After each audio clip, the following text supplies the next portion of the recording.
Today's video is brought to you by Squarespace. If you're a Simpsons fan, or even just a comedy geek, you know Conan O'Brien wrote for The Simpsons. In fact, despite only being on the series for a couple seasons, he's arguably the most famous Simpsons writer, largely in part to his successful late-night comedy career that came afterwards. Conan wrote some incredibly popular episodes, but The Simpsons has been on the air for 33 seasons now, and he was really only a staff member for 2 of them.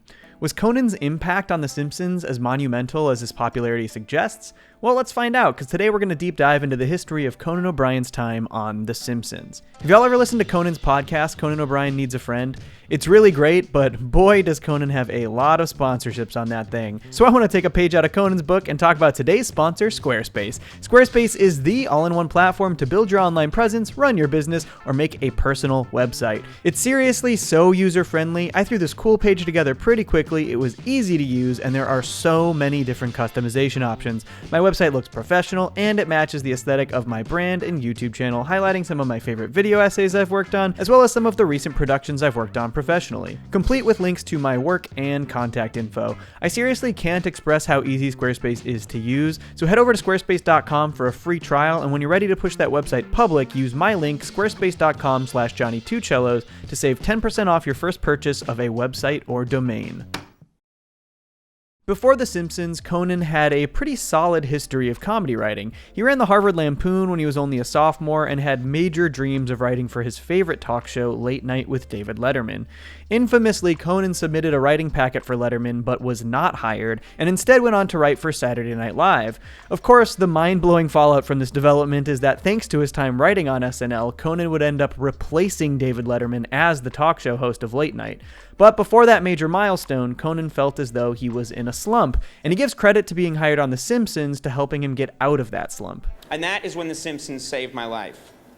I got a job there. I started writing episodes about Springfield getting a monorail or Homer going to college.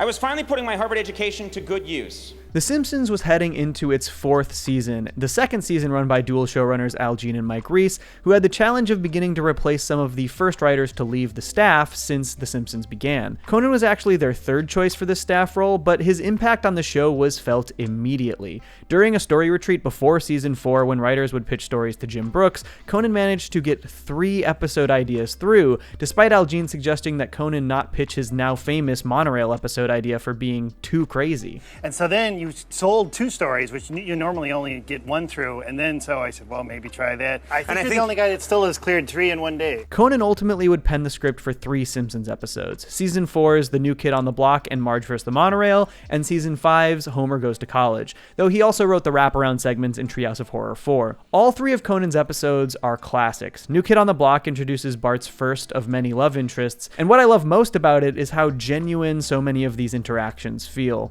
How'd you like a Hertz donut? Oh! Hertz donut. Do you know what a wet willy is? Is it this?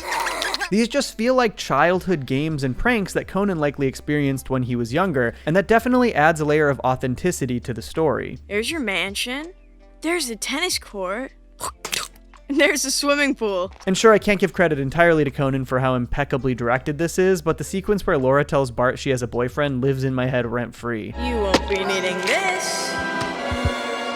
Not to mention the fact that Conan created the sea captain character for this episode in an incredible B-plot where Homer sues a restaurant that doesn't fulfill its promise of an all-you-can-eat buffet. That's a character who has likely appeared in hundreds of episodes since. Marge vs. the Monorail is an episode that is widely considered to be one of the best in the show's entire history. It actually ranks number 1 on numerous Simpsons top episode lists, though admittedly not everyone loved it, including Lisa's voice actress Yeardley Smith, who called it truly one of our worst. Actually, Homer himself agreed with Yeardley here. I was even a monorail conductor. What a stupid idea that was! I think one of the most impressive things about this episode is how Conan developed such a fun and out there concept from such a simple and small inspiration. I was living alone in an apartment, and I was just driving back and forth, and I remembered one day seeing a billboard that just said monorail on it, and then the idea started to cook in my head. He literally just saw a billboard for a monorail and came up with one of the most beloved episodes of television history.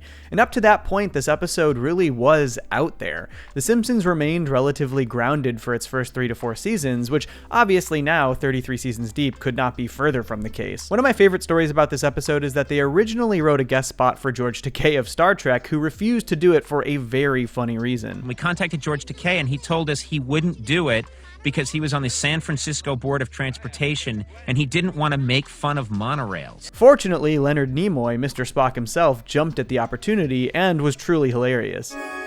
A solar eclipse. The cosmic ballet goes on. Does anyone want to switch seats? Conan's last fully penned episode was Homer Goes to College, an early season 5 episode, which is another filled with classic Simpsons moments. I am smart.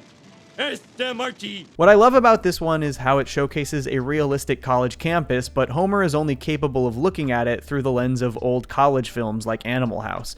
So despite the fact that the dean is the nicest guy imaginable, Homer cannot help but see him as an asshole who's trying to ruin everyone's fun. Homer, no one blames you for the accident. Yeah, you won this round, Dean, but the war isn't over. It's just a smart way to subvert this kind of college story and play on its own tropes, but only through Homer's misconceptions thanks to the media. I think the coolest thing about Conan's 3 pen scripts for The Simpsons is the breadth of styles that they represent.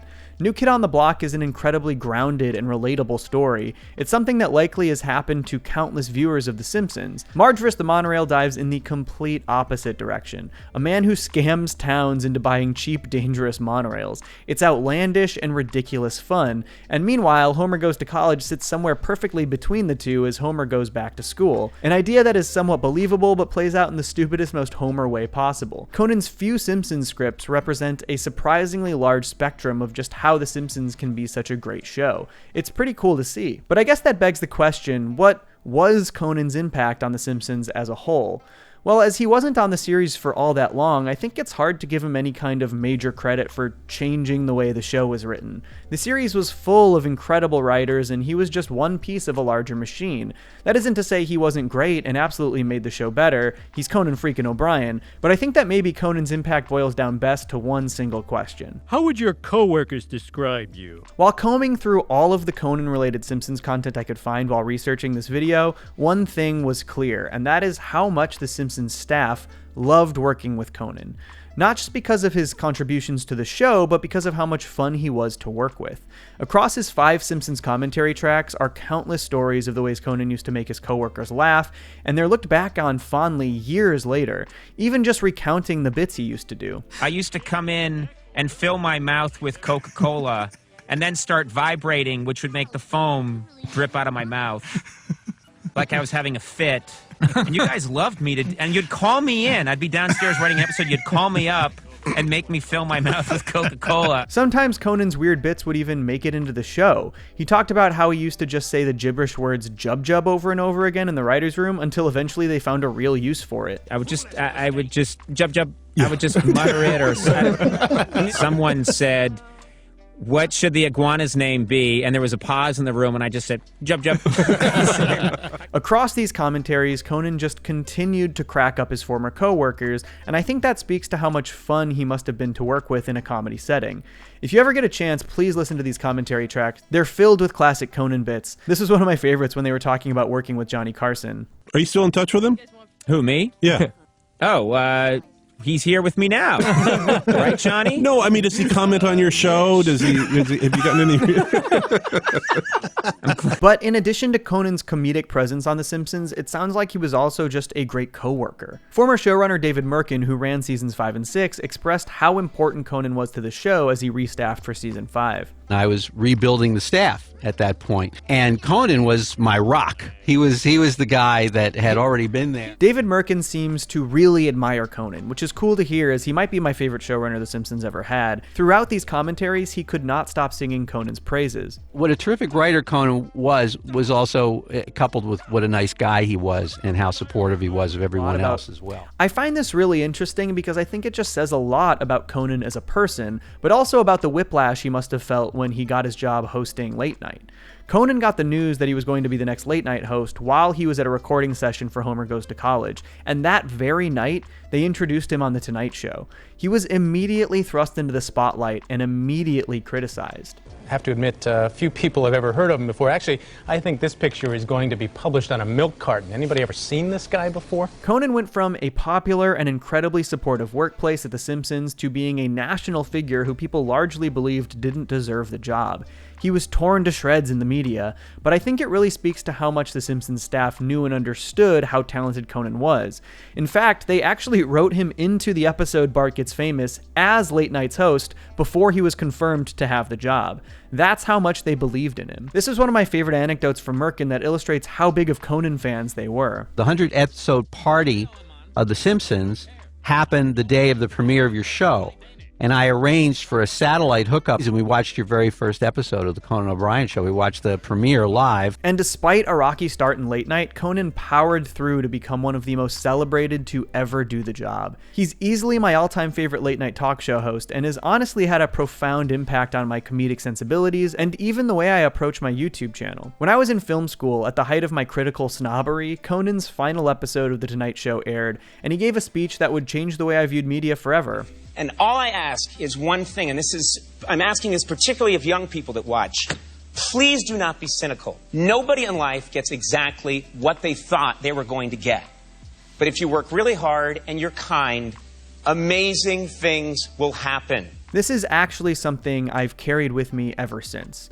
I do my best not to approach any of my videos or critiques from a cynical perspective. I think you're doing yourself a disservice if this is your default point of view. Being overtly negative and cynical for the sake of it is, in my opinion, lazy and unhelpful. Criticism is important, but it should be constructive. I think Conan's impact on The Simpsons is somehow both over and understated. His direct impact on the actual content of the show is absolutely real and should be talked about, but that's true for so many different writers of The Simpsons over the years. I think what stands out to me is his impact on those he's worked with and those he's performed for, on The Simpsons and throughout his career. I can't really understate how important his influence is to me in how I produce my videos and how I've built my audience.